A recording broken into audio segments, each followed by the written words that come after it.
안녕하세요. 반갑습니다. 한국사 능력 검정 시험 심화 문제 72회 해설 강의 시작하도록 하겠습니다. 일단 이번 회차의 좀 특징이라고 한다면 문제 자체는 어디선가 많이 봤어. 대체적으로 그렇게 나왔어요. 그런데 선지에서 이런 것도 나왔어? 오랜만에 봤네 싶은 선지들이 많이 나왔습니다. 그래서 난이도를 조금 올라갔다라고 말하기에는 문제가 쉬운데 선지는 조금 헷갈릴 만한 요소들이 많이 있었던 그러한 점이 좀 특이했었습니다. 자, 1번 문제는 뭐 항상 그러하듯이 선사시대를 물어봤고요. 그 안에서 사유지상과 계급이 발생했으니까 청동기 시대가 되겠죠. 청동시대와 관련돼서 요즘에 많이 나오는 선지는 3개인데요. 고인도를 축조했다거나 비파용동검 이야기 아니면 반달열칼이 나옵니다. 헷갈릴 부분 없으니까 넘어가도록 하겠고요. 2번 가볼게요. 자, 2번 같은 경우는 고조선이 나왔어요. 이거 자체를 보고 충분히 고조선으로 해석할 여지들이 많이 나와 있죠. 그렇죠? 특히 그중에서 이제 위만조선과 관련된 내용들이 많이 나왔는데 요 시기 같은 경우는 고조선이 철기를 바탕으로 해서 영토를 많이 넓혔었고 두 번째는 이제 중개무역으로 많이 번성했죠. 그래서 이득을 많이 취했어요. 그런 부분에 대해서 이제 한나라가 불쾌했고 한나라 무제가 군대를 보내서 결국 위만조선을 무너뜨렸습니다. 이거 자체는 아까 말씀드렸듯이 되게 일반적으로 생각할 수 있는 거였는데 선지에서 이게 나왔어? 싶은 게 바로 동그라미 3번이었습니다. 고조선의 마지막 도읍지가 왕검성이었다는 건 알고 계실 것 같아요. 근데 또 우리가 고조선 수도까지 또 안 챙겨두신 분들은 이게 뭐지? 헷갈렸을 것 같고 그때 여러분들 당혹스럽게 했던 게 1번 아니면 3번일 것 같은데 1번 같은 경우는 신라 때 만들어진 비석이에요. 비석 실제로 가면 이거 되게 조그만 비석이거든요. 너무 귀여워요. 네, 거기에 신라의 젊은 화랑 2명이 우리 앞으로 열심히 공부해서 3년 동안 유학책 이거 이런 거 마스터하자라고 약속을 한 겁니다. 그래서 신라에서 유학이 어느 정도 전파되고 있었구나. 그걸 파악할 수 있는 게 바로 1번이 되겠고요. 결국 답은 3번이었습니다. 자, 3번 문제. 이건 선지 자체는 그래도 좀 쉬웠어요. 그런데 나 사료가 조금 어려웠기 때문에 제가 별표를 넣어봤습니다. 일단 첫 번째 가사료 같은 건 워낙 많이 나온 거죠. 먼저 보시면 여기 평양성을 공격하였다. 그 과정 속에서 고구려 왕이 전사하여 나왔는데 이건 4세기 고국 원왕과 근초고 왕의 갈등 과정 속에 벌어진 평양성 전투가 되겠습니다. 그래서 고국 원왕이 사망하고 소수림왕이 즉위하는 상황이에요. 자, 그럼 이제 나를 봤더니 나는 나라가 되게 많이 나와요.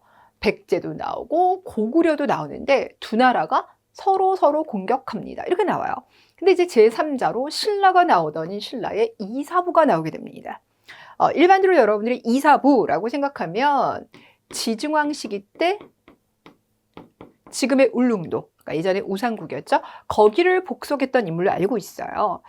그렇게 되면 이제 6세기 진흥왕 이렇게 생각하겠지만 정확히 말하면 6세기 지증왕이 아니라 진흥왕 시기 때의 상황을 얘기를 해요. 그러니까 이사부 같은 경우는 지증왕에서부터 성왕 시기까지 계속 이제 활약을 했습니다. 어찌됐거나 6세기 상황인 거고요. 이 4세기 때부터 이제 두 나라 간의 정치적인 갈등이 6세기에도 이어져서 조 백제 왕은 성왕이 되겠고요. 저 고구려 왕은 양원왕이 되겠는데 서로 약간 나쁜 의미에서 티티카카를 하고 있는 상황이 되겠습니다. 자, 어찌됐거나 여기서는 뭐 어느 왕이냐를 물어본 게 아니라 중간에 이렇게 얘기했으니까 일단 단순하게 보면 5세기가 될 것이고 여기 선지 나머지 4개는 7세기거든요. 요 2번 하나만 5세기입니다. 그래서 쉬울 수도 있고 좀 어렵게 느껴질 수 있는 그런 문제였죠. 자, 4번에 가볼게요. 4번은 이제 백제의 도읍지가 나왔는데 백제 도읍지와 관련된 문제가 최근에 한 4-5개 정도의 문제가 나왔어요. 그래서 문제 유형 자체는 되게 익숙합니다. 그런데 이제 풍납동 이런 게 이제 나왔을 때 이거 조금 약하다 싶은 분들이 계실 것 같아요. 자, 백제 초기 도읍지는 이제 서울이었고요. 이 서울에 보면 풍납동에 가보면 이 토성이 있어요. 몽촌토성, 풍납토성 이렇게 이야기를 많이 합니다. 또 석촌동에 가보면 이제 고분들이 있는데 고구려랑 백제 같은 경우 초반에는요 일종 약간 피라미드식 그 무덤을 만들었어요. 백제의 피라미드식 무덤을 볼 수 있는 게 서울 석촌동 고분이 됩니다. 그러니까 이렇게 연결하면 되겠죠. 공산성, 그 공산성이 이제 지금 웅진성으로 불리고 있는 거예요. 같은 곳입니다. 이름이 달라진 거고요. 자, 여기는 이제 충남 공주가 되겠고요. 공주하면 무령왕릉 되게 유명하죠. 그리고 이제 마지막 도읍지였던 이제 사비를 가보면 부소산성이 있고요. 또 그 일대에 고분군이 형성이 돼 있어요. 자, 요건 이제 매칭을 하시면 되는데, 제가 생각했을 때 이제 헷갈릴 만한 선지는 2개 정도예요. 일단 첫 번째는 온조. 온조를 모르시는 분들은 이제 한국사 능력 검정 시험에서는 없으실 것 같은데, 온조가 고구려에서 왔느냐? 이건 조금 헷갈릴 수 있을 것 같아요. 일단 온조의 아버지가 누구입니까? 주몽입니다. 그러니까 아버지 주몽은 고구려 건국했고 아들은 내려와서 백제를 건국한 겁니다. 그러니까 이제 1번 같은 경우는 위례성, 서울의 위치와 맞아떨어지죠. 답은 4번이 되겠습니다. 왕궁리 유적하면 요거 익산에 있어요. 전북 익산. 백제 같은 경우는 사비성에서 다시 익산으로 천도하려고 하는 시도가 있었어요. 바로 무왕 시기 때 있었죠. 그래서 무왕이 익산에다가 미륵사와 그리고 미륵사의 석탑 같은 걸 만들어 뒀는데, 참고로 왕궁리 5층 석탑 같은 경우는 현재 이제 고려 시대 때 건립된 것으로 추정되고 있어요. 그래서 백제와는 상관이 없습니다. 그리고 위치적으로도 관련되어 있지 않습니다. 자, 5번 가국가에 대한 설명으로 옳은 것은 그랬는데, 지금 벽화 이렇게 나왔잖아요. 대체적으로 삼국시대 벽화하면 우리 이제 고구려 시대 벽화가 대부분이에요. 백제 벽화도 있긴 하지만 백제 벽화는 굳이 언급 잘 안 하니까 거의 대부분 고구려 벽화 이렇게 생각하면 되겠고, 선지 안에서 고구려와 관련됐다 그러면 일단 1번 소수리망 시기 때 만들었던 태학 이야기가 나올 수 있겠죠. 그 다음에 경당 같은 경우는 이제 지방 곳곳에 설립되던 학교인데 정확하게 언제인지는 언급하지는 않습니다. 어찌됐건 이제 암기가 되신 분들은 1번이 금방 답이 되실 것 같은데 3번도 조금은 헷갈릴 수 있을 것 같아요. 왜냐면 이제 국경지대 또 그 지역의 통치자를 병마사 이렇게 표현했으니까 고구려는 전투를 많이 했으니까 그러지도 않을까라고 추정할 수도 있을 것 같거든요. 근데 아니에요. 국경지대를 동계, 북계라고 해서 행정구역 명칭을 지정한 건 고려시대가 되겠습니다. 주의해 주세요. 참고로 이 양계 관련된 부분들이 그렇게 한국사 능력 검정 시험에 선지로 많이 나오는 편은 아니에요. 되게 오랜만에 나왔거든요. 근데 되게 오랜만에 나왔다는 건 앞으로 3, 4, 5, 6 이렇게 이제 문제가 진행이 될 때는 양계 관련된 고려 문제도 단독으로 나올 수 있을 것 같다라고 저는 추측을 해봅니다. 6번에 갑니다. 6번 같은 경우는 보통 이제 제시문 주고 난 다음에 해당하는 시대 이렇게 물어보잖아요. 그럼 촌랑문서가 나왔으니까 이건 통일신라고, 통일신라와 관련돼서 경제 상황 나오게 된다 그러면 우리가 생각해 볼 수 있는 게 일단 울산왕. 그동안 워낙 이건 많이 반복이 돼서 나올 것 같아요.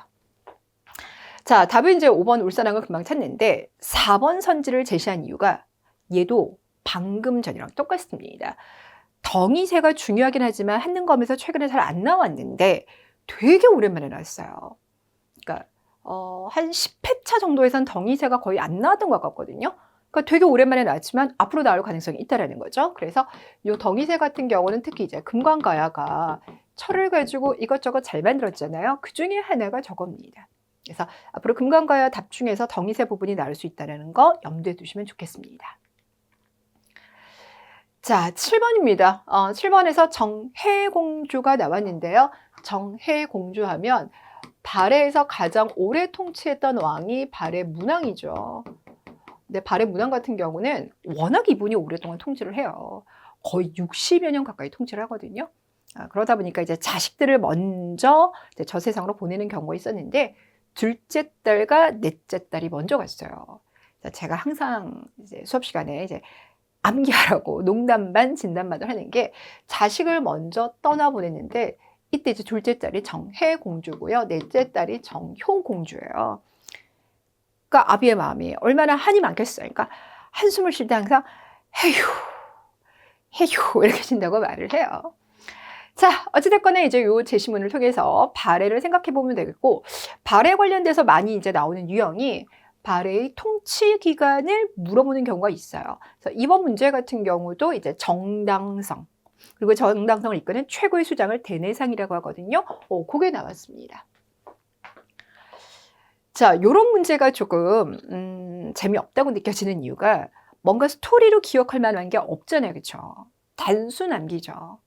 역사의 많은 파트들은 암기를 해야지만 그 다음 우리 단계를 넘어갈 수 있긴 하지만 특히 7번에 나와 있는 이런 선지는 정말 암기이다 보니까 살짝만 삐끗해도 실수할 수 있습니다. 질문할게요. 구서강 10정은 어느 시대 때의 중앙군일까요? 바로 통일신라의 중앙군입니다. 발해의 중앙군 같은 경우는 10위라고 합니다. 죄송해요. 여기가 중앙군이고 여기는 지방군입니다. 어찌됐거나 통일신라의 군사조직입니다. 자, 8번입니다. 8번 같은 경우는 그동안 좀 많이 나왔기 때문에 답은 금방 눈에 띌 수 있어요. 일단 진성여왕이라 했으니까 신라 전체 1000년의 역사 중에서는 신라 하대 쪽을 가겠죠. 그래서 이제 경순왕에서 앞으로 한 3번, 4번 정도 앞으로 가시면 이제 진성여왕이 있고, 요 신라 하대를 우리가 설명할 때 많이 이야기하는 게 왕위 다툼이 빈번했다, 농민봉기가 폭발적으로 많이 일어났다, 이렇게 얘기를 해요. 그 농민봉기의 일단 시작점이 되는 게 원종과 애노의 난이고 그게 바로 진성여왕 시기예요.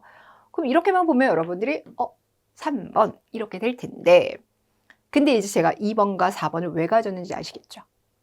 2번 같은 경우는 김삼이 효심의 난 이랬을 때 왠지 이름 너무 헷갈리잖아요. 그쵸? 자, 고려 무신정권 시기에도요, 농민 그리고 하층민들의 봉기가 많이 일어났었잖아요. 그 중에 하나가 김삼이와 효심의 난입니다. 그래서 충분히 헷갈릴 수 있을 것 같고요. 4번 같은 경우는 자주 나오는 건 아닌데 한능검에서 한 5회차에 한 번 정도씩 나와요. 답이 되는 경우도 있습니다. 그래서 좀 챙겨보셔야 될 것 같은데, 일단 김유신이 활약했던 시기다라고 하면 진덕여왕, 그 앞에 선덕여왕, 그 뒤로는 무열왕. 그러니까 요 시기쯤에 활약했던 인물이 바로 김유신이에요. 그럼 비담과 염종의 날은 둘 중에 누구냐? 아니요. 앞서 말했던 진덕여왕 바로 앞에 있는 선덕여왕 시기랑 관련되어 있습니다. 그래서 김유신 하면 선덕여왕, 진덕여왕, 무열왕 이렇게 기억하셔야 돼요. 그러니까 삼국 통일쯤 시기 때 활약했던 인물 되셨죠? 자, 9번에 가보겠습니다. 9번에서는 이제 뭐 공산전투도 나오고 고려군 뭐 이렇게 얘기 나왔으니까 후삼국 시대를 생각해 주면 되겠고, 후삼국 시대 하면 우리가 일반적으로 떠올리는 사람은 견훤궁예이죠. 물론 여기 A 같은 경우는 경애왕을 죽였습니다. 이렇게 되는 거니까 신라를 공격해가지고 경애왕을 죽였던 이 견훤과 관련된 상황이에요. 그럼 이제 그것만 생각을 해본다면 견훤은 지금의 전주에다가 나라를 세웠으니까 4번이 답이죠. 근데 요 2번도 조금 챙겨두시면 좋을 것 같아요. 후삼국 시대 때 우리가 좀 가끔 잊을 수 있는 게 신라의 경순왕입니다. 신라의 경순왕 같은 경우는 결국 죄송해요. 고려에 투항을 했죠. 고려에 투항하고 난 다음에 왕건으로부터 그 신라 지역을 통치할 수 있는 권한을 살짝 넘겨받아요. 그게 바로 사심관이라는 자리입니다. 그래서 경주의 사심관으로 임명되었다라고 하면 경순왕을 떠올려 주셔야 돼요. 그래서 2, 4번의 선지가 조금 헷갈리지 않았을까라고 개인적으로 생각을 합니다. 자, 10번에 갑니다. 요런 10번 문제 같은 경우는 어려워하시는 분들은 되게 어려워하죠. 문화사가 좀 어려운 부분이 없지 않아 있어요. 왜냐하면 가보면 너무 좋은데 못 가보고 사진만 보기 때문인 거예요. 어찌됐거나 한능검에서 출제 가능한 신라와 관련된 탑은요, 요 정도가 있어요. 점점점 이렇게 제가 그어둔 것은 여기는 삼국 통일 전이죠. 자, 통일 전이 있고요. 여기는 이제 통일 직후인 거예요. 그럼 이건 어디냐? 신라 하대예요. 정치 상황처럼 이 탑 같은 경우도 이렇게 3단계로 구분을 해 주셔야 되는데, 가에서 보이는 분황사 모전석탑 같은 경우는 요거는 지금 통일 전과 관련되어 있습니다. 자, 가문사지. 저 개인적으로 가문사지에 있는 쌍탑 너무 좋아요. 동탑, 서탑이 있는데 되게 안정적이에요. 우람하고 안정적인데 부담스럽지 않아요. 아무튼 이 가문사지 3층 석탑 같은 경우는 이제 통일 직후와 관련되어 있습니다. 많이들 아시겠지만 신라는 삼국을 통일하고 난 다음에 3층 탑들을 많이 만들었어요. 전형적인 3층이 있고 2형 탑이 있습니다. 그리고 이제 신라 말이 되면은 요거 같은 경우는 승탑이죠. 그래서 다 같은 경우는 승탑을 좀 제시하고 있는 거예요. 그렇게 됐을 때 답이 될 수 있는 건 5번밖에 없어요. 신라 말에 선종이 유행하면서 승려들이 참선을 많이 하게 되고, 그렇게 되면 승려 몸에서 나오는 사리들이 있죠. 그런 사리들을 보관하기 위해서 신라 하대 때 승탑을 만들었어요. 신라 하대 승탑과 관련돼서 나올 수 있는 건 요 2개 정도가 나올 수가 있습니다. 자, 11번 왕 했는데요. 12목이 나왔으니까 여기 왕은 고려 중에서도 6번째 임금인 성종이 되겠죠. 뭐 이미 12목도 나왔고 의창도 나왔고 국자금도 나왔으니까 이제 성종인 건 아실 것 같은데, 여기 성종 6년차 때 있었던 사건 때문에 조금 헷갈리실 것 같아요. 요거 결론부터 말씀을 드리면, 광종 시기 때 있었던 노비안건법 있죠. 억울하게 노비가 된 사람들이 국가에다 하소연을 하면 국가에서 너 되게 억울했겠다, 다시 원래의 신분으로 돌려줄게 라고 하는 게 이제 노비안건법인데, 광종 시기 때 이제 이 제도를 통해서 호족들을 많이 억눌러 냈어요.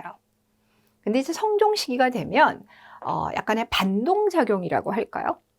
역사라고 하는 게 쭉 이렇게 올라가는 건 아니고요. 뭔가 진행했다가 다시 반동도 일어났다가 다시 진행되었다가 반동도 일어났다가, 역사는 이런 식으로 변화가 되는데, 성종 같은 경우는 이제 호족들에게 일종의 복수의 기를 줘요.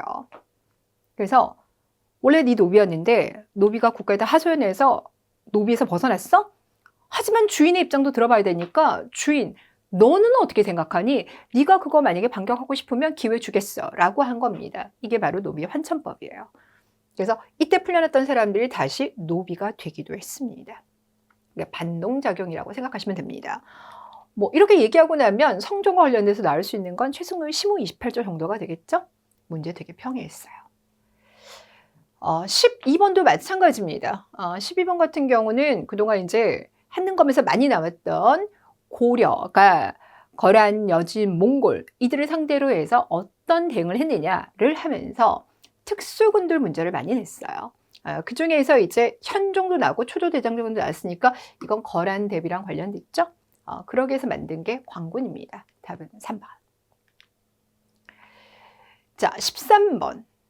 요 13번 문제는 어려운 문제는 아닌데 잘 나오지 않던 문제이긴 합니다. 일단 첫 번째 보시면 숙종 때 과거에 합격해서 의종까지 그리고 고려시대라고 한정을 시켜놨어요. 그러면 일단 고려시대 시험 문제에서 유학자로 나올 수 있는 사람 중에 숙종에서 의종하면 고려 중기거든요. 그때 인물하면 최충, 김부식 정도가 있어요. 네. 근데 보통 이제 최충하면은 문헌공도 만들어서 사계 융성을 이끌어낸 인물 이렇게 나오죠. 김부식 같은 경우는 묘청의 서경천도 운동을 진압을 했고, 그리고 난 다음에 왕명을 받아서 삼국사기 집필하잖아요. 그거. 그래서 여기서 보니까 삼국사기 관련돼서 나왔으니까 김부식이구나 이렇게 생각하면 돼요. 자, 그럼 이제 나올 수 있는 게 묘청 이야기만 나오게 된다면 김부식을 설명하는 게 다 되겠죠. 그래서 답이 2번이 되겠습니다. 14번 문제도 되게 평이했어요. 14번에서는 여기 뭐 임유무도 보이고요, 최우도 보이니까 기본적으로는 이제 무신직권자 10사람의 이름을 떠올려 주시면 돼요. 정중부, 경대승, 이민, 최충원, 최우, 최항, 최의, 김준, 임년, 임유무를 떠올렸을 때 임유무 같은 경우는 마지막 집권자이다. 자, 아시다시피 최우가 권력 잡고 있을 때 몽골의 침입이 시작이 되었고, 그때부터 몽골과 우리가 40여 년 싸우게 될 텐데 결국은 강화를 체결하면서 더 이상 싸우지 아니하겠다라고 얘기를 했고, 그리고 난 다음에 개경으로 다시 돌아오죠. 그때와 관련돼서 이제 임유무 이야기가 나오는 거고, 최우가 나왔으니까 다는 여기에요. 요거 하나만 넣어주면 되는데, 조이총이 군사를 일으켜서 무신 정권과 3년 동안 싸웠습니다. 그런 거 이제 반무신의 난이라고 하죠. 그럼 그런 것들은 이제 무신 정권 처음에 등장했을 때 너희 인정 못해 이렇게 주장하는 거니까 요거는 앞쪽으로 들어갑니다. 그러니까 무신 정권기 때 많은 사건들이 있었는데 하층민의 봉기라든지 아니면 이런 사건들은 다 요 앞쪽에 배치하고 있습니다. 자, 15번이에요. 15번에서 충렬왕과 공민왕 이렇게 얘기를 했으니까 여기는 이제 고려에서도 말쪽이에요. 그리고 여기 원나라 출신 왕비들 이랬으니까 다 이거 이제 원나라 간섭기 이쪽이겠죠. 원나라 간섭기와 관련돼서 스토리텔링은 거의 안 나와요. 충선왕이 뭐 어떻게 했고 이런 얘기들은 잘 안 나와요. 대신에 기관들이 나오게 되죠. 원나라의 압박에 의해서 세워진 기관들이 있습니다. 그래서 이 문제도 1번에 보시면 도평의사사가 원래 도병마사였어요. 이 도병마사가 도평의사사로 확대 개편이 됐고요. 그러면서 이제 검은 세족들이 이곳을 기반으로 권력을 장악했다. 이렇게 나옵니다. 16번 같은 경우는 이제 경제 상황을 물어봤고요. 이런 경제 상황 나오게 되면 보통 통일신라 경제 상황, 고려 경제 상황, 조선 후기 경제 상황 이렇게 물어보죠. 삼국시대 같은 경우는 한능검에서 경제 상황 물어본 적 없는 것 같아요. 왜냐면 관련된 사료가 너무 적어서 안 물어보고요. 발해 같은 경우는 경제 상황을 물어볼 만한 게 오도? 발해가 다른 나라와 교류할 때 이용했던 오도라는 도로 말고는 거의 잘 언급을 잘 안 해요. 아니면 솔빈부에서 말을 키웠다. 그 정도까지. 조선 전기는 굳이 조선 전기라고 따로 가진 않고요. 조선 후기를 설명하기 위해서 조선 전기를 끼워 넣는 정도예요. 그럼 그렇게 봤을 때 개경이 나왔으니까 이건 고려시대 경제 상황이구나. 근데 우리 71회차에서도 풀어봤잖아요. 고려시대 경제 상황은 되게 자주 나오고요. 그때 나올 수 있는 선지는 이 정도가 거의 맥시멈이에요. 특히 이제 3번에 보시면 고려는 좀 특이하게 국가에서 상점을 운영한 게 있습니다. 이거 되게 자주 나오는 선지입니다. 자, 17번. 각 국가의 탑 이렇게 물어봤어요. 개성이라고 했으니까 옛날 개경에 있었다도 될 거고요. 원각사지 10층 석탑이 영향을 줬다는데 이건 이제 조선시대 때 건립이 됐죠. 자, 그렇다면 이건 결국 이제 고려시대 때가 되겠는데 한능검에서 이제 문화사 관련된 문제가 나올 때 어떤 유물이라든지 문화재를 제시하고 난 다음에 명칭을 적어주는 경우도 있고 아니면 사진만 띄우고 구분하세요 이렇게 할 때도 있는데 고려시대와 관련돼서 탑이 나온다. 근데 사진만 나왔다. 그럼 딱 2개 나와요. 탑과 관련돼서는. 그게 바로 뭐냐. 월정사에 있는 팔각 9층 탑 아니면 경천사지에 있었던 10층 석탑 둘 중에 하나 나옵니다. 됐나요? 원각사지 10층 석탑에 영향을 준 건 얘가 되겠죠? 어찌됐거나 둘 중에 하나만 답이 되는 거니까 선지에서 이거 찾으시면 되는 거예요. 자, 18번입니다. 18번 문제 같은 경우는 정도전을 숙청하고 나중에 임금이 되었다. 이렇게 얘기를 했으니까 조선 15세기 안에서도 태종이 왕자, 이방원 신분으로 살아가고 있어 일으킨 이 왕자의 난과 관련된 거죠. 참고로 여기 민 이렇게 나오잖아요. 태종의 왕후, 집안이 민씨 집안이에요. 태종 같은 경우는 왕권 강화에 대한 관심이 되게 많았기 때문에 나중에 본인이 왕되고 난 다음에 외척 세력들 되게 많이 제거해요. 그리고 태종 같은 경우는 본인이 나중에 상황으로 물러나고 세종에게 미리 왕위를 넘겨주거든요. 상황에 있을 때 세종의 부인집, 왕후집 있잖아요. 거기도 이제 외척이 되잖아요. 거기도 숙청을 되게 많이 했어요. 그러니까 왕권 강화를 위해서 걸림돌이 될 만한 세력들을 숙청했던 게 바로 여기서 이제 보여지는 겁니다. 자, 어찌됐거나 이제 태종 관련된 걸 찾아주시면 되는데 태종 관련된 거 하면 또 되게 자주 나오는 것 중에 하나가 바로 뭐냐면 주자소에서 금속활자 만들었어요. 이게 나와요. 되셨죠?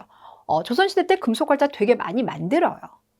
참고로 이제 정조 같은 경우도 책 편찬 관심 너무 많았기 때문에 많은 금속활자를 만들지만 한능검에서 금속활자 이야기가 조선시대가 나온다 그러면 태종 시기 때 개미자 만든 거, 세종 시기 때 갑인자 만든 거, 그 정도만 나와요. 근데 제가 생각했을 때 이 18번 문제는 뭐 공부가 좀 되신 분들은 너무 쉬워요. 너무 쉬운데 3번과 5번 선지가 이거 좀 되게 낯선해. 잘 안 나왔던 선지인데 이렇게 생각하시는 분들은 조금 어려울 수 있어요. 앞서 여러분들 원나라 간섭기 얘기하면서 요 시기 때는 어떤 정치기구들이 많이 나온다 그랬잖아요. 그중에 충무강식 때 만든 정치개혁기구가 정치도감이라는 겁니다. 그러니까 뭔가 이분이 해볼래요 라고 하는 의지를 표명한 조직이 되겠습니다.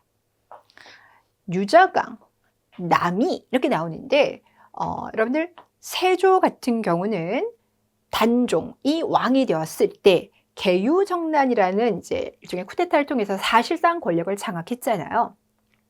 그러다 보니까 이제 뭐 세조 같은 경우는 개유정난도 일으켰고 본인이 왕이 되는 과정 속에서도 결국 단종을 이제 상황으로 올리면서 이제 왕이 됐잖아요. 그러다 보니까 이 세조 시기 때는 훈구라고 불리는 이제 집단들이 만들어져요. 훈구 중에서 가장 유명한 사람은 한 명이 있지만 그 말고 유자강 같은 사람도 여기 훈구입니다. 그래서 유자강이라는 이름을 들었을 때 세조의 측근 중에 하나이구나 이렇게 생각을 하시면 되겠고요. 그렇다고 해서 세조는 아니고 그 다음 예종대예요. 그래서 요거는 이제 15세기 상황과 관련돼 있다. 요 정도. 왜냐면 예종 문제가 단독으로 나오진 않기 때문에 그래서 그냥 시대 상황만 매칭해 두시면 되겠습니다. 자, 18번입니다. 18번은 그냥 이거 딱 보는 순간 집현전이구나. 이거 너무 쉽죠. 그렇죠? 자, 그럼 이제 집현전과 관련된 걸 찾아보셔야 되는데 선지가 또 여기가 신선하고 재밌게 났어요. 헷갈릴 만한 것들을 너무 많이 넣어놨죠. 자, 일단 은다라고 불렸던 건 승정원입니다. 그래서 이거 좀 피해 가셔야 돼요. 승정원은 별칭도 시험에 되게 잘 나와요. 자, 4번에 봤더니 세조에 의해서 폐지되었습니다. 이렇게 되었는데 앞서 우리가 이제 봤던 순서대로 봤을 때 세종, 그 다음에 단종, 세조 순서를 중요하게 보셔야 되겠죠? 집현전 요 학자들이 세조 주기 과정에 대해서 반발이 많았었어요. 그래서 이게 집현전이에요. 그래서 세조 때 폐지가 됐다가 나중에 성종 때 홍문관이라는 이름으로 부활하게 될 겁니다. 여러분 대사성이 뭘까요? 대사성이면 지금으로 말하면 서울대 총장 정도가 돼요. 직강, 지금으로 말하면 서울대 교수님. 그럼 조선시대 때 서울대에 비유할 수 있는 게 뭐가 있을까요? 네, 성균관이에요. 됐나요? 그래서 답은 4번. 20번입니다. 20번에서는 성현이란 이름으로 문제를 푸셔도 되지만 결국은 악학배검을 기억하셔야 돼요. 조선은 세종 때, 성종 때, 영조 때, 정조 때 국가가 주도해서 편찬하는 것들이 진짜 많아요. 근데 그 진짜 많은 책들 중에서 우리가 기억해야 될 것들이 너무나 많거든요. 그 중에서 요거는 바로 성종 시기가 되겠습니다. 음악의 백과사전이라 생각하시면 돼요. 성종했을 때 많이 나올 수 있는 게 경국대전이 완성되어서 통치 질서가 확립되었다. 요것도 나올 수 있죠. 21번 되겠습니다. 21번은 이제 71회차에 때도 나왔던 건데 이거 지금 을사사화잖아요. 사화 순서 다들 알고 계시죠? 무오갑자, 기묘을사, 기묘을사. 답은 그래서 여기 라가 되겠습니다. 이건 그냥 워낙 많이 풀었던 문제니까 넘어가고요. 22번 가볼게요. 22번에서 보시면 막부의 요청으로 조선이 일본에 파견한이라고 했으니까 이거 조선 통신사예요. 문제가 되게 쉬워요. 근데 되게 쉬운데 선지를 보면 잠깐만요. 이런 생각을 들게끔 만들었습니다.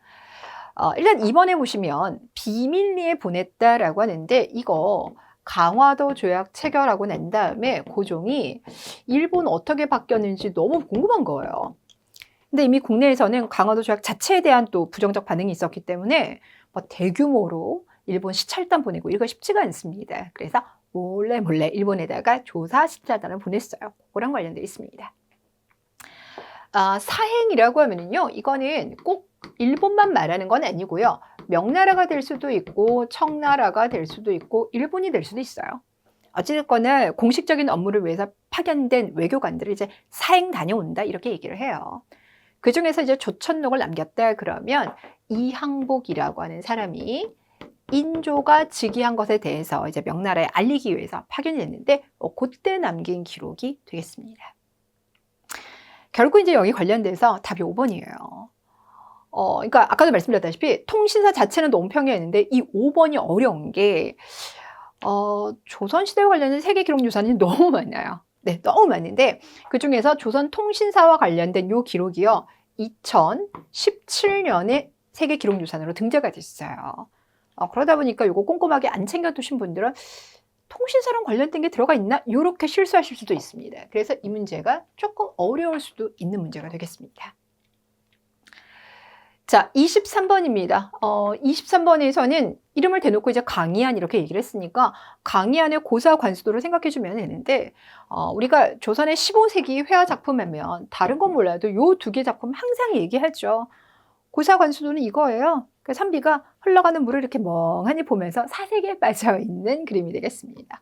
워낙 유명하니까 챙겨두셔야 되죠. 자, 24번입니다. 삼전도에서 인조가 청나라 태종에게 항복을 했죠. 자, 그럼 그와 관련된 이렇게 얘기를 했는데 이런 병자호란이나 임진왜란 같은 경우는 아직까지는 한능검에서 순서보다는 그때 있었던 주요 전투가 뭐야? 이렇게 조금 더 물어봐요. 특히 병자호란과 정묘란 더 그래요.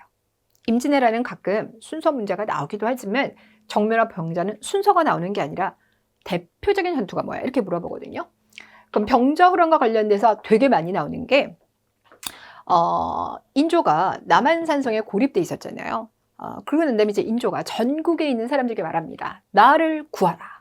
그래서 왕을 구하겠다고 곳곳에서 군대가 모집돼서 가는데 우리는 그 군대를 근왕병이라고 해요. 근데 근왕병 대부분이 다 패했어요. 그 중에서 승전보를 올렸던 대표적인 근왕병이 바로 김준용이 이끄는 근왕병이에요. 전라도에서 출발해서 올라갔고요. 수원 광교산에서 승리를 했습니다. 그거예요. 그거 말고 이제 임경업의 활약이 나올 수도 있고요. 김상용과 김상헌 형제예요. 이분들 같은 경우는 절대 청나라한테 항복하지 않겠어. 이 생각 되게 강했던 분들이거든요. 이분들의 활약도 나올 수 있습니다. 요거는 뭐 대동법 다들 알고 계시죠? 박락과 관련돼서 나왔다 그랬는데요. 박락과 관련돼서 요 문제 해결하겠다고 여기 네 분 중에서 이원익 이분이 이제 광해군에게 처음으로 제안했던 인물이에요. 저 개인적으로는 되게 좋아하는 인물입니다. 그리고 또 하나 기억해야 될 게 김육인데 김육 같은 경우는 효종에게 대동법의 확대 개편을 요구를 해요. 그래서 경기도에서 시행됐던 걸 확대해서 충청도 전라도까지 넓힌 인물이 김육이에요. 김육 같은 경우 말하죠. 이거 확대시켜주지 않을 거면 저 재상으로 등용도 하지 마세요. 이렇게 얘기할 정도로 왕에게 강력하게 제안을 했습니다. 대동법과 관련돼서 이제 보통 나오는 선지가 공인 등장. 이거는 뭐 항상 이게 약간 짝꿍처럼 많이 나오니까 알고 계실 것 같아요. 26번에 가볼게요. 26번 문제는 저는 개인적으로 어렵다고 생각을 해요. 왜 그러냐면 요즘 한능검에서 유학자 문제 따로 잘 안 내거든요. 근데 요거는 이제 유학자 관련된 문제예요. 근데 우리가 유학자라고 생각했을 때 많이 떠올리는 게 이황이인데 여기는 누구를 얘기를 하고 있냐면 송시열 이야기를 하고 있습니다. 송시열을 왜 기억해야 되냐면 현종과 숙종 시기 때 서인, 남인, 서인, 남인 갈등 되게 많잖아요. 이때 서인을 대표하는 인물이 송시열이에요. 남인을 대표하는 인물은 윤유인데 윤유 같은 경우는 시험에 그렇게 많이 나오진 않아요. 앞으로도 출제 가능성은 송시열이 훨씬 더 높습니다. 여러분 아시다시피 서인 같은 경우는 결국은 17세기 때 거의 여당의 역할을 되게 많이 했어요. 여당에서도 사실상 리더이기 때문에 송시열의 위상이 중요하겠죠. 그렇죠? 근데 이제 이것도 살짝 어려운데 이게 선지가 이제 더 어려운 게 기해예송과 갑인예송을 정확히 구분해야 돼요. 기해예송이 1차 예송입니다. 1차 예송 같은 경우는 효종 죽고 난 다음에 장례식 얼마나 치를까 이런 문제랑 관련돼 있으니까 이때 서인은 효종은 둘째 아들 출신인 거니까 상복 1년만 입자 이런 거고 남인은 아니야 왕이었잖아 3년 입어 이렇게 얘기를 합니다. 이때 이제 1년을 주장했던 게 서인의 송시열입니다. 자 27번에서는 뭐 비변사를 보는 순간 여기는 조선 후기다 이렇게 문제 푸실 수 있고요. 아니면 저기 도고 같은 게 조선 후기 때 등장한 도매상인이잖아요. 그러니까 여기 제시어들이 모두 다 조선 후기를 제시하고 있어요. 근데 뜬금없이 건원중고 이렇게 나왔는데 고려에서도 성종 시기 때 만들어진 우리나라 최초의 화폐이죠.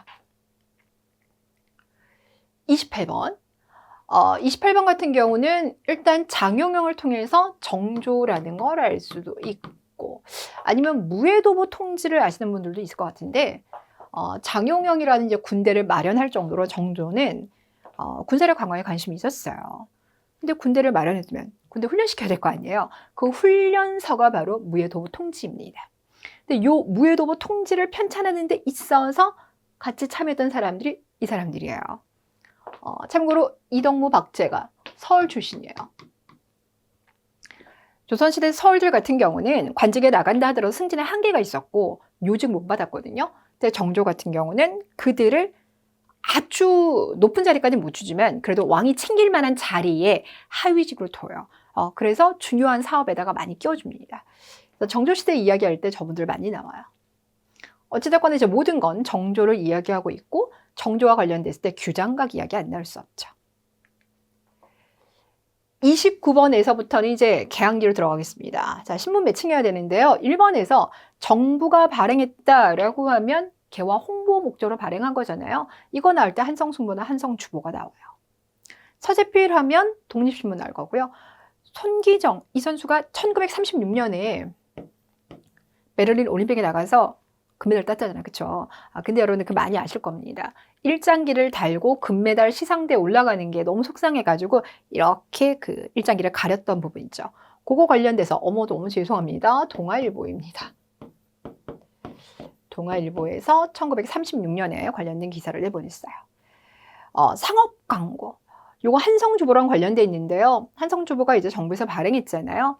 요거 이제 한성수모 발행하고 난 다음에 갑신정변으로 인해서 이제 이게 중단이 되고 다시 재발행을 하면서는 이렇게 광고를 처음 넣었습니다. 자, 30번 문제입니다. 보통 제가 개항기시 때 조약이 나오면 별표를 많이 쓰죠. 일단은 조약 자체를 읽다가 정확히 그게 뭔지 파악하는 걸 놓치는 경우도 있고, 두 번째는 시기를 물어볼 때는 정확한 연도를 알아야지만 풀기 때문에 항상 이 문제는 어려워요. 개항기, 특히 경제 관련된 조약할 때는 요 4개 꼭 챙겨 두셔야 돼요. 자, 먼저 이제 강화도 조약 같은 경우는 강화도 조약만 있는 것은 아니고 거기에 따른 부속 조약이 있어요. 그 부속 조약 2개 중에 하나가 조일 무역 규칙이라는 건데 따로 그냥 제가 쓰진 않아요. 그냥 부속이니까 플러스 알파라고 생각하고 내용만 기억하자고요. 자, 가가 바로 그 부속 조약이에요. 그러니까 1876년 상황입니다. 우리가 강화도 조약 처음 맺었죠. 그리고 난 다음에 부속 조약을 체결하면서도 무역이라고 하는 개념, 근대식 무역이라는 개념이 정확하게 없기 때문에 뭘 요구하고 뭘 받아야 될지 모르는 거예요. 그러다 보니까 일본이 우리의 곡식을 사가지고 갈 수는 있는데 거기에 제한 조치가 필요하다는 인식을 못해서 조선에 만약에 곡식이 부족한 상황이라면 일본에 쌀 수출을 금지할 수 있어. 이런 걸 넣지 않았다라는 거예요. 됐죠? 자, 일본 정부가 가지고 있는 선박들 같은 경우는 우리의 항구를 이용하지만 항세를 납부하지 않는다. 이것도 개념이 없었던 겁니다. 이해되셨나요? 자, 그 다음 날을 봤더니 일본 상품에 대해서 관세 매기겠대요. 자, 우리가 필요하다고 생각을 하면 일본 정부에 팔던 쌀을 중단시킬 수도 있대요. 그러니까 여기와는 조금 지금 상황 인식이 달라졌다는 거 보이시죠? 이게 바로 조일 통상장정입니다. 요거 1883년에 체결이 돼요. 되셨나요? 자, 그러면 처음으로 근대적 조약을 체결하면서 우리가 놓쳤던 부분들이 여기서 보완이 됐는데 이 보완이 됐던 거는 결국 이제 중간에 미국과 조약을 체결하면서 뭔가 하나라도 더 얻어내고 그걸 기반으로 일본한테도 압박을 가한 겁니다. 자, 그럼 중간에 들어갈 수 있는 건 경제 관련돼서는 요 정도가 들어갈 수가 있어요. 답이 그래서 1번이 되겠습니다. 자, 31번에서는 대동강에서 자초한 미국 상선 이렇게 나왔잖아요. 그러니까 요거 지금 제너럴 셔머너 사건이에요. 요 문제가 되게 어려울 수 있긴 하지만 여기는 되게 쉽게 나왔어요. 어려울 수 있다면 이런 거죠. 제너럴 셔머너 사건이 일어난 그 해에 병인박해와 병인양도 다 일어났어요. 단 순서는 요 순서입니다. 이해되셨나요? 저기 이후를 얘기했을 때 여기 몇 개를 애매모호하게 섞어버리면 되게 헷갈릴 수 있는데 이번 문제는 되게 친절하게 이 중에서 지금 신미영해와 관련된 광송보 전투만 넣어놨기 때문에 문제가 쉬워졌습니다. 자, 32번. 32번 같은 경우는 가 위에, 가 밑으로 지금 크게 2개의 지금 사건을 다루고 있는데 첫 번째 사건 같은 경우는요. 요거예요. 2차 가보개혁이에요. 1차 가보개혁 같은 경우는 이제 김홍집이 군국기무처를 이끌어가면서 개혁을 추진한 거고 2차 가보개혁 같은 경우는 연립내각이에요. 갑신정변으로 일본에 망명했던 박영효가 10여 년 만에 돌아와서 김홍집과 연립내각을 구성합니다. 그래서 그걸 가지고 여기 2차 가보개혁이라는 걸 알 수가 있고요. 단발령이 나왔으니까 이거 이제 을미개혁인 거죠. 되나요? 자, 그럼 이제 일단 2차 가보개혁을 위해서 연립내각이 만들어졌으니까 그럼 뭐 했을까요? 라고 했을 때 나올 수 있는 게 교육 입국조서 반포라든지 아니면 지방행정조직을 23부로 개편했다라든지 홍범 14조를 발표했다라든지 그런 게 나옵니다. 33번 문제를 제가 별표 친 이유는 선지가 모두 다 동학농민운동이라서 그래요. 이 동학농민운동 같은 경우는 그 안에서 세밀하게 들어가야 되는 거 알죠? 1894년 상황 안에서도 여기가 1월 상황, 여기가 3월 상황, 5월에는 전주화약을 체결했고요. 그 다음 이제 9월에는 다시 2차 봉기하는 상황. 그 달별로 다 기억을 하셔야 되는데 4대 강령을 발표했다. 그때가 이제 1차 봉기 시작할 때예요. 황룡 이렇게 나왔잖아요. 이게 바로 황토영과 황룡촌 전투의 그 황룡촌 전투입니다. 농민군들이 여기에서는 이제 전라도 소속 가명군과 싸웠고요. 여기서는 중앙군과 싸워서 이깁니다. 그러니까 이제 중앙군 이게 나와야 돼요. 이게 관군이었으니까 이거 지금 중앙군을 말할 거거든요. 그래서 그게 3번이 됩니다. 나머지는 이제 이쪽이거나 요 아래쪽이거나 되셨죠? 그래서 정확한 순서를 알아야지만 풀 수 있었던 문제. 34번은 의병 문제가 나왔는데요. 의병 안에서도 고종이 강제 퇴위당하고 군대가 해산되었다 그러면 1907년 상황인 거니까 정미의병 상황이죠. 전국적으로 봉기한 의병을 좀 뭐랄까 효율적으로 운영하기 위해서 13도 창의군으로 바꿔서 나중에 서울 진공작전까지 준비를 합니다. 그래서 답은 1번입니다. 자, 35번에서 또 개혁이 나왔는데 이거는 앞서 봤던 개혁 안에서 광무 개혁을 물어보는 대단히 좀 평이했어요. 고종이 황제를 즉위하고 난 다음에 대한제국에서 추진했으니까 보통 이제 나올 때는 원수부 이야기나 대한국제나 아니면 제일 많이 나오는 건 지계예요. 근데 여기서도 지계를 넣었더라고요. 그래서 개혁 문제 안에서 앞서 봤던 2차 가보개혁과 을미개혁을 동시에 물어본 문제는 난이도가 조금 있고 얘는 아주 평이한 문제였습니다. 자, 36번에서 가운동 그랬는데 3월 1일도 보이고요. 1920년이 가운동의 1주년 그랬으니까 1919년에 있었던 3.1운동이죠. 3.1운동 바로 이제 직후 그해 가을에 대한민국 임종부가 수립되었다. 네, 그래서 같은 해 전후라는 과정 이해하시면 될 것 같아요. 37번에서요. 청산리 전투가 나왔으니까 청산리 전투와 관련된 군부대다. 그러면 북로군정서가 워낙 여기서 주도적인 활약을 많이 했으니까 요거 기억해 두셔야 돼요. 근데 이제 북로군정서가 나올 때 김자진이 이끌었다. 그게 나오거나 아니면 북로군정서의 전신이 나와요. 그게 바로 뭐냐? 여기 중강단이에요. 5번. 요 중강단 같은 경우는 대종교에서 만든 독립군 단체인데 이게 이제 1911년에 만들어졌어요. 그러다가 1919년에 북로군정서로 개편이 된 겁니다. 그러니까 답은 이제 5번인데 3번에서요. 호가장 전투. 호가장 전투가 한능검에서 자주 나오진 않지만 나올 때 되게 비중 있게 나와요. 챙겨두셔야 되는데 이게 누구랑 관련되냐면 조선의용대 화북제대랑 관련돼 있습니다. 조선의용대가 잔류 세력과 이동 세력이 나오잖아요. 그 이동 세력이 중국 북부 쪽으로 가서 한 전투가 호가장 전투예요. 오랜만에 나왔지만 앞으로 출제 가능성이 높습니다. 38번이에요. 요거는 바로 71회에서도 나왔던 문제라서 금방 아실 것 같아요. 신안촌이라고 했는데 연해주의 블라디보스톡에 가면 한국인들이 사는 집단 거주지가 있죠. 거기를 신안촌이라고 합니다. 자, 그러면 이 지역과 관련된 걸 지도에서 골라주세요 라고 했으니까 연해주 찾아보시면 될 텐데 여러분 연해주의 위치가요. 우리가 이렇게 국경선을 했을 때 여기가 중국이고 여기가 러시아, 나중에 소련이 되죠. 여기가 연해주라고 불리는 곳입니다. 자, 39번에서 심훈 나왔어요. 심훈하면 상록수라는 소설을 많이 알고 계실 것 같은데 이 소설 상록수 읽어보셨어요? 이게 이제 1930년대의 상황을 다루고 있는데 동아일보에서 주도했던 1931년 시작 브나로드 운동이라는 농촌 계몽 운동이 있어요. 거기에 뛰어들었던 특히 그 여자분이 있어요. 그분의 희생을 담은 것이 바로 상록수입니다. 시문과 관련돼서는 딱 요거 하나만 한능검에서 언급하거든요. 기억해 두시면 좋겠습니다. 40번 문제 같은 경우도 얘만 보면 어려울 수 있지만 71회에서 거의 유사 문제가 나왔기 때문에 이제 반복되고 있어요.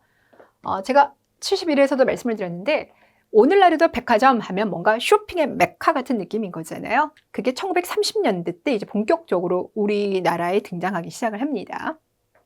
자, 그러니까 이거는 이제 근대화, 요런 소비 문화를 상징하죠. 반면에 토막집 하면 이거는 움막집이에요.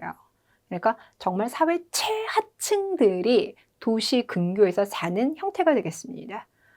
쇼핑의 최첨단과 그리고 가장 경제적으로 어려운 사람들의 모습이 다 지금 1930년대에 같이 공존하고 있죠. 식민지 근대 도시의 이중성을 보여주고 있습니다. 41번 같은 경우도 한능검에서 거의 뭐 매번 나오고 있어요. 일제강점기 안에서도 중일전쟁이 일어난 1937년 이후의 상황을 물어보고 있는데요. 이때는 이제 일제가 국가총동원법도 만들 거고 또 애국반이라는 거 만들죠. 요 애국반을 만들어서 일상을 통제하기도 하고요. 또 하나는 여성들의 노동력을 최상으로 끌어올리기 위해서 이제 치마가 아니라 몸빼라는 일바지를 입도록 권유를 합니다. 또 내선 일체 이런 거 강요하기 위해서 이제 한국시민 서사 암송 이야기도 나오게 될 거고요. 그다음에 독립운동 하시는 분들을 탄압하기 위해서 조선 사상범 예방구금령 요것도 되게 잘 나오죠. 그래서 보통 이런 한 4, 5개 선지가 1930년대 후반 이후를 설명할 때 많이 나옵니다. 42번은 신체와 관련돼서 나오면서 이제 여러 단체라든지 그의 이제 작품에 대해서 물어보고 있는데 문제 좀 평이했어요. 우리가 신민회랑 많이 헷갈릴 수 있는 게 신간회잖아요. 일단 활동 시기가 여기는 1900년대, 여기는 1920년대. 광적생 항일운동과 관련된 건 신간회입니다. 43번. 의외로 제주 4.3 사건이 시험 문제에서 그렇게 많이 나오는 편은 아니에요. 그래서 되게 오랜만에 나왔는데 1948년에 우리 총선거를 통해서 국회의원 뽑기로 이미 발표가 됐고 그게 이제 준비가 진행 중인 거죠. 근데 여기에 대해서 이제 반발하는 움직임이 크게 2가지가 있는데 제주도에 있었던 좌익 세력들이 4.3 사건 일으키는 거 하나가 있고요. 그리고 난 다음에 김구와 김규식이 이제 통일정부 수립해야 되니까 남북협상 시도해보겠다라고 한 거, 요 2개가 나와요. 자, 그럼 이제 이와 관련돼서 이제 우리가 제주 4.3 사건이다 그러면 그 다음에 나올 수 있는 게 시작은 좌익이 했지만 강경 진압 과정 중에서 민간인의 피해가 너무 컸다. 보통 요거까지 생각할 수 있어요. 그런데 여기서는 이제 5번. 정부에서 나중에 공식 사과했다. 일단 요거 자체가 워낙 낯선 선지이기 때문에 문제의 난이도가 올라갈 수는 있지만 나머지 선지가 이건 아니지 싶기 때문에 소거를 하고 나면 결국 5번이 남긴 남습니다. 그래서 어떻게 보면 좀 쉬운 문제도 있는데 결론부터 말하자면 정부가 너무 과도하게 진압하는 과정 속에서 민간인의 희생이 컸던 거잖아요. 그래서 여기에 대해서 김대중 정부 같은 경우는 이제 진상에 대한 조사를 하고 피해자에 대한 위로를 하겠다라고 해서 특별법을 제정을 했고 노무현 정부에서 공식 사과를 했어요. 그래서 이걸 따로 물어보는 거는 아니지만 어찌됐거나 제주 4.3 사건과 관련돼서 이 2 정부의 노력을 세트로 기억하시면 될 것 같아요. 그래서 답은 5번이었습니다. 44번에서 4.19 혁명을 하야했다 그랬으니까 이승만 대통령인데 해당하지 아니하는 거 골라주세요라고 했어요. 일단 이승만 정부 시기랑 관련돼서 우리가 챙겨줘야 될 중에 경제 부분에서 요거 2개 꼭 챙겨주세요. 이승만 정부의 공과를 얘기할 때 공으로 얘기할 수 있는 게 바로 이거예요. 소작농이 되게 많았던 우리 사회에서 농지개혁을 통해서 자영농을 많이 키워줬습니다. 이건 공에 해당하고요. 그다음에 이제 여기 나오는 건 과에 해당하는 거죠. 자, 이제 그렇게 본다라면 이제 5번이 답이 안 된다는 거 보이실 것 같고요. 이승만 정부의 또 과라고 얘기한다라면 친일파 청산 똑바로 못한 거 있잖아요. 그래서 이것도 이승만 정부입니다. 경부고속국도는 박정희 정부 때 개통된 건 많이 알고 계시죠? 네, 이거는 어려워서는 아니고 꼭 챙겨줘야 되겠다는 걸 한 번 더 보여드리려고 이렇게 내용을 다 좀 많이 펼쳐봤습니다. 자, 45번입니다. 45번에서는 국민투표를 언제 처음 했느냐 이걸 가지고 문제를 푸실 수 있겠지만 그렇게 접근하지 마시고요. 긴급조치 이걸로 갈게요. 자, 긴급조치라고 하면 유신헌법 때 나온 거 아세요? 1호부터 9호까지 나오거든요. 자, 그러면 결국 이제 박정희 정부의 1970년대 상황을 떠올려 주시면 돼요.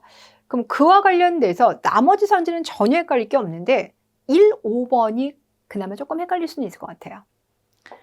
참고로 이 국민방위군 있죠. 요거는 보충력이에요.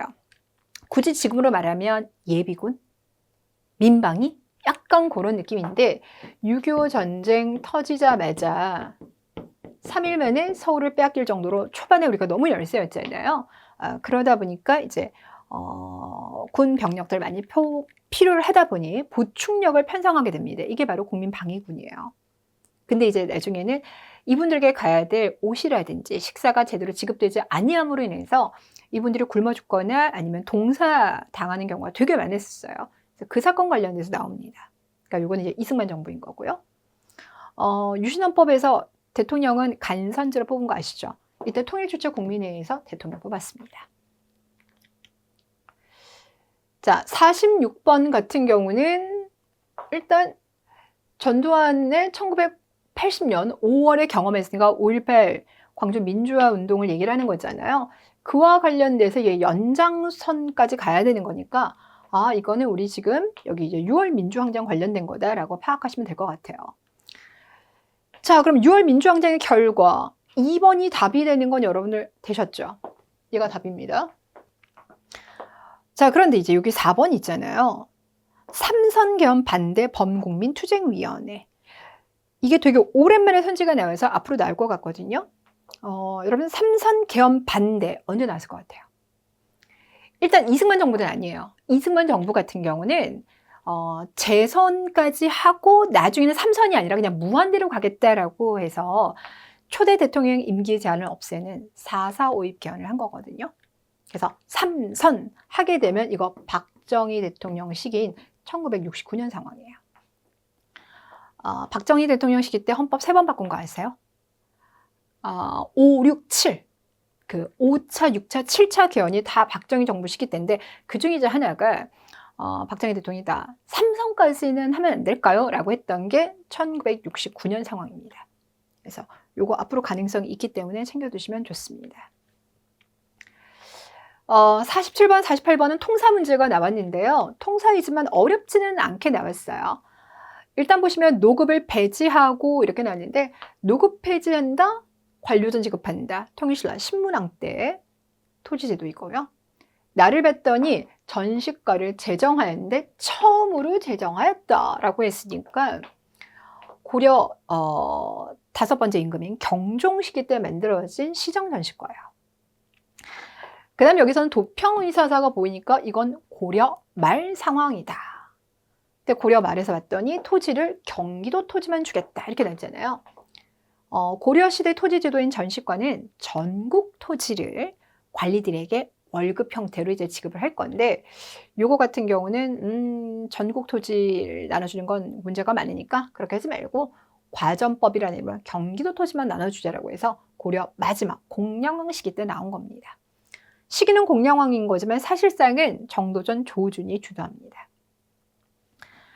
라에서 보시면 수신전과 휴령전이 보이잖아요.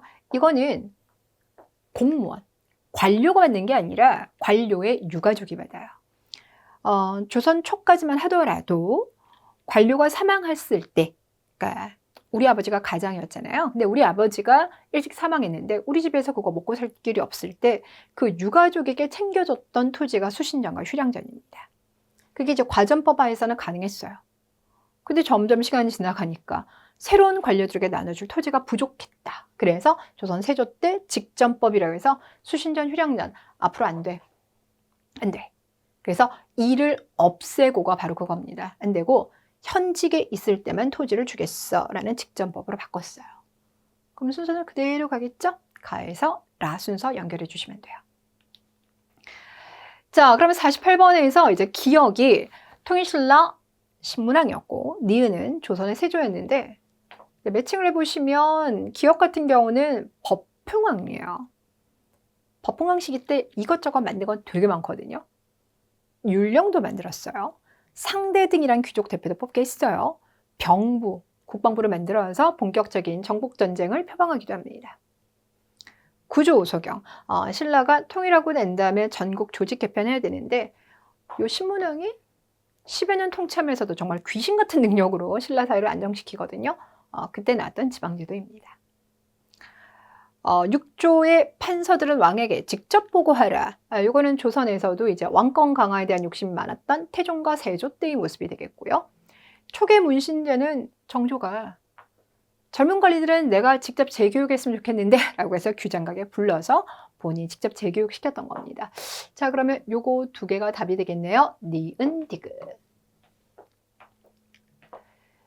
자, 49번입니다.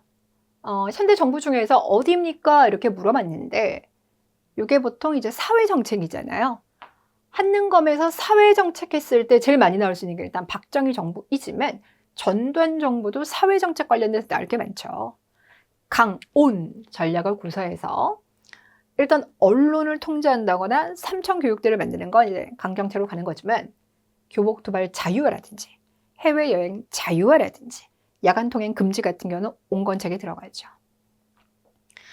그리고 여기는 안 나와 있지만 최저임금법을 처음 만든 것도 전두환 정부입니다. 그래서 전두환 정부일 때 요거 정도 챙겨 두셔야 되고요. 자, 그러면 답은 몇 번 될까요? 2번이 되겠죠. 아예 청와대에서 그날의 보도 지침을 만들어서 지금으로 말하면 그 문광부 있잖아요. 그쪽을 문화체육관광부를 통해서 각 언론 단체에다가 하달을 내립니다. 그러니까 이제 방송국이나 신문사의 기본 논조가 항상 똑같이 나오는 거죠. 요 4번 같은 경우도 한능검에서 가끔 나와요. 근데 지금 72에서 나왔잖아요. 앞으로 한 75회나 73회에서 또 나올 가능성이 있습니다.